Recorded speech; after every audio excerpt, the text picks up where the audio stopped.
hello लोगोफोर बरायबाय बड जब info YouTube चेनेलाव Navodaya विद्यालयानि साख्रि ओंखारना फैदों गासै भेकेन्सिया दङ 1925 भेकेन्सि जोबोर बुरजा अनलाइन एप्लाइ जागासिनो दङ दा मबाइलजोंबो एप्लाइ खालामनो हायो दायो आं लाइभ दंगासिनो दङ हम पेजावनो दा बेयाव फैनानै नोंथांमोना सार्कुलाराव फैनानै एप्लाइखौ खालामनांगोन आं लिंकखौ डिसक्रिप्शनाव होदों बेनिफ्राय फुल पिडिएफ फाइलखौ नोंथांमोना डाउनलड खालामनानै गासैबो डिटेल्सखौ नायफिनजोबनो हागोन जाहाथे नोंथांमोना क्लियर जायो दा बिदिब्ला लोगोफोर जों थांसै गोबाव खालामला अफिशियेल नटिफिकेशन नायनोसै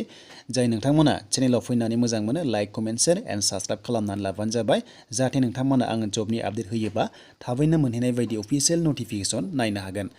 दा नोंथांमोना बे हम पेजाव फैयोब्ला जेब्ला एप्लाइ खालाम सानदों अब्ला नोंथांमोना पस्टखौहाय सेलेक्ट खालामनानै डाइरेक्ट नोंथांमोना मबाइलावनो एप्लाइखौ खालामनो हायो दानिया फै जों नायनोसै अफिशियेल नटिफिकेशन दा भेकेन्सिया गोबां दंखायो बेखायनो भिडिअआ एसे गोलाव जागोन जाहाथे नोंथांमोना नायो आरो बे जबा जाबाय सेन्ट्रेल गभर्नमेन्टनि जब थ' नोंथांमोना जायफोरा साख्रि मोनो जोबोर मोजां सेलारि होनाय दङ जोबोर बुरजा सेलारिया दा पस्टआ गोबां रोखोमनि दङ हेडक्वार्टार आरो लोगोसे जेएनभिआव नोंथांमोना पस्टिं जागोन दा बिदिब्ला जों नायनो फै मा क्वालिफिकेसन नांगौ आरो बैसोआ बेसेबां जानांगौ जों नायफिनजोबसै गासैखौबो दा जों गिबियाव पस्टआ नायोब्ला जों मोनदों एसिस्टेन्ट कमिशनार साबा दङ भेकेन्सिया एसटिआ सासेल' दङ सेकेन्डआव फैबाय एसिस्टेन्ट कमिशनार एडमिन बियो ग्रुप इआनो दा सानै दङ टटेल थ' बेनिफ्राय फिमेल स्टाफ नार्सआव गोबां पस्ट दङ टटेल 82 दङ बेनि गेजेराव एसटिआ 6 दङ आनरिजार्भआव 35 दङ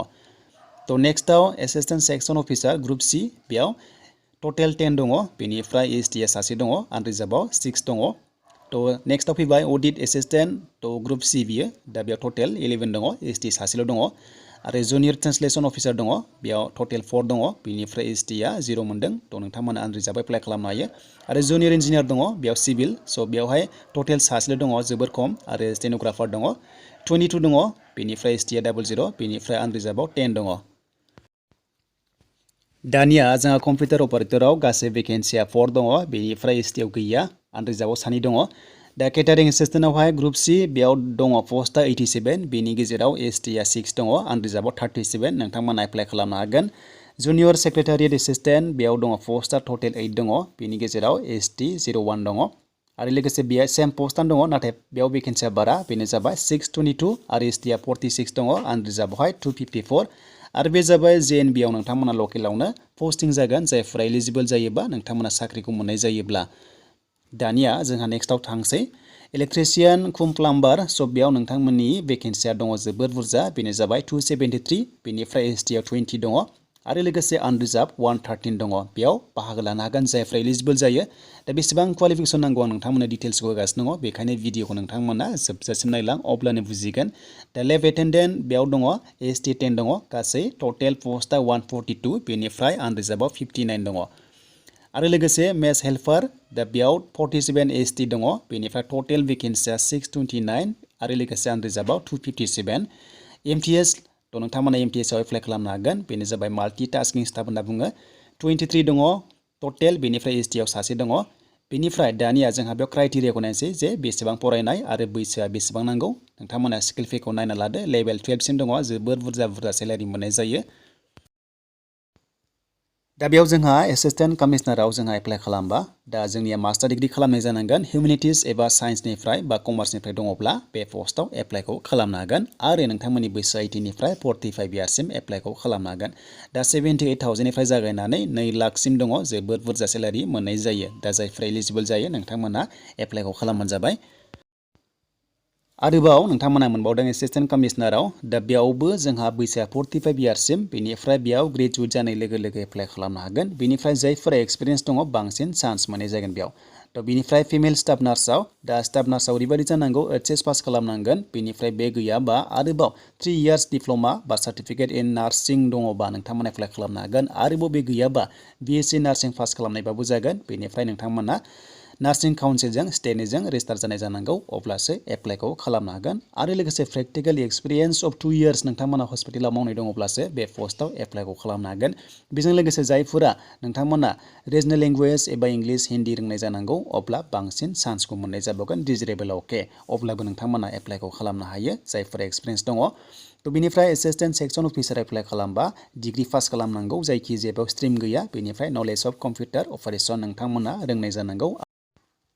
दानिया फैबाय अडिट एसिस्टेन्ट दा बेयाव नोंथांमोना एप्लाइ खालामबा बिकम पास खालामनांगौ एबा कमार्सनिफ्राय जानांगौ बैसो 18 निफ्राय 30 इयार्ससिम बेनिफ्राय एसटिफ्रा गासैबो बारा मोनखायो 5 इयार्स तो बिनिफ्राय आरो ट्रान्सलेसन अफिसाराव जोंहा एप्लाइ खालामबा मास्टार डिग्री खालामनांगोन बिनिफ्राय इंलिशआ कम्पालसरि थाथारनांगोन बेजों लोगोसे नोंथांमोना हिन्दीयाव पास खालामनाय जानांगोन बेनो जाबाय नोंथांमोननिया दानिया जोंहा नेक्स्टआव इन्जिनियाराव एप्लाइ खालामबा तो जोंहा सिभिल इन्जिनियारिं पास खालामनाय जानांगौ अब्लासो बे पस्टआव एप्लाइ खालामनो हागोन देन स्टेन'ग्राफार एप्लाइ खालामबा जोंनि बैसोआ 18 निफ्राय 27 इयार्ससिम एप्लाइ खालामनो हागोन 25,000निफ्राय मोनजेनगोन 81 सिम स' नोंथांमोननि थाखाय जोबोद मोजां आरो क्वालिफिकेसन दा क्वालिफिकेसन होनाय लोगो लोगो एचएस पास खालामनांगौ बेनिफ्राय माखासे शर्ट हेन्ड टेस्ट लानाय जायो आरो टाइपिं टेस्ट लानाय जायो बेखौ नोंथांमोनखौहाय लानाय जागोन दानिया कम्पिउटार अपारेटराव नोंथांमोना एप्लाइ खालामबा डिग्री पास खालामनांगौ स्ट्रिम गैया बेनिफ्राय नोंथांमोना मोजां कम्पिउटार रोंनाय जानांगोन 1 इयार नोंथांमोननि सार्टिफिकेट थानांगौ एक्सपिरियेन्स तो अब्लानो एप्लाइ खालामनो हागोन आरो जायफ्रा नोंथांमोना मावखानाय दङ अब्ला बांसिन चान्स मोनगोन बेनिफ्राय लास्टआव फैबाय जोबनायथिं फैगासिनो दङ जोबथाराखै देन केटारिं एसिस्टेन्टआव जोंहा एप्लाइ खालामबा जोंनि फरायनाया 10 पास अके अनलि 10 पास जायोबा एप्लाइ खालामनो हागोन बैसोआ 18 निफ्राय 35 इयार्ससिम जोंनि एसटिफ्रा 40 इयार्ससिम बे पस्टआव एप्लाइखौ खालामनो हागोन दा एक्सट्रा मा बिदों जों गाहायाव नायलांबाय थानोसै दा बेयाव बिदों 3 इयार्स डिप्ल'मा खालामनाय जानांगौ केटारिंआव अब्लानो बे पस्टआव एप्लाइ खालामनो हागोन एबा नोंथांमोना बेयाव एचएस पास खालामनांगोन तो नोंथांमोना बेनिफ्राय हटेल मेनेजमेन्ट थानाय दङब्ला स' नोंथांमोनाबो एप्लाइखौ बे पस्टआव खालामनो हागोन दानिया जोंहा फैबाय जुनियर सेक्रेटारियेट एसिस्टेन्टआव एप्लाइ खालामबा एचएस पास खालामनांगौ बिनिफ्राय मिनिमाम 30 वर्ड्स पार मिनिट नोंथांमोना इंलिशाव टाइपिं खालामनांगोन आरो लोगोसे हिन्दीब्ला 25 वर्ड्स पार मिनिट नोंथांमोना लिरनांगौ अब्लानो एप्लाइखौ खालामनो हागोन आरो फैबावबाय जेएनबि बे जाबाय सेम पस्टआनो बेयाव नोंथांमोनाबो सेम प्रसेस एप्लाइ खालामनांगोन आरो नोंथांमोना जेएनबिआव पस्टिं जागोन दानिया फैबाय इलेक्ट्रिशियानाव एप्लाइ खालामबा 10 पास खालामनांगौ आईटीआई खालामनाय जानांगोन इलेक्ट्रिशियानावहाय बे जाबाय वायारमेन प्लाम्बिंनिफ्राय खालामनाय जानांगौ आरो एटलिस्ट 2 इयार्स नोंथांमोना एक्सपिरियेन्स थानाय जानांगौ आरो लोगोसे लेब एटेन्डेन्टआव नोंथांमोना एप्लाइ खालामबा बेसेबां क्वालिफिकेसन नांगौ जों बेखौ नायनोसै दा बैसोआ 18 निफ्राय 30 इयार्ससिम बाट जोंनि एसटिफ्रा 35 इयार्ससिम एप्लाइ खालामनो हागोन 18,000 निफ्राय जागायनानै 56 सिम मोनगोन 1000 आरो बेयाव फरायनाया 10 पास बिदों बेनिफ्राय डिप्ल'मा नांगौनो लेब टेकनिशियान खालामनाय एबा नोंथांमोना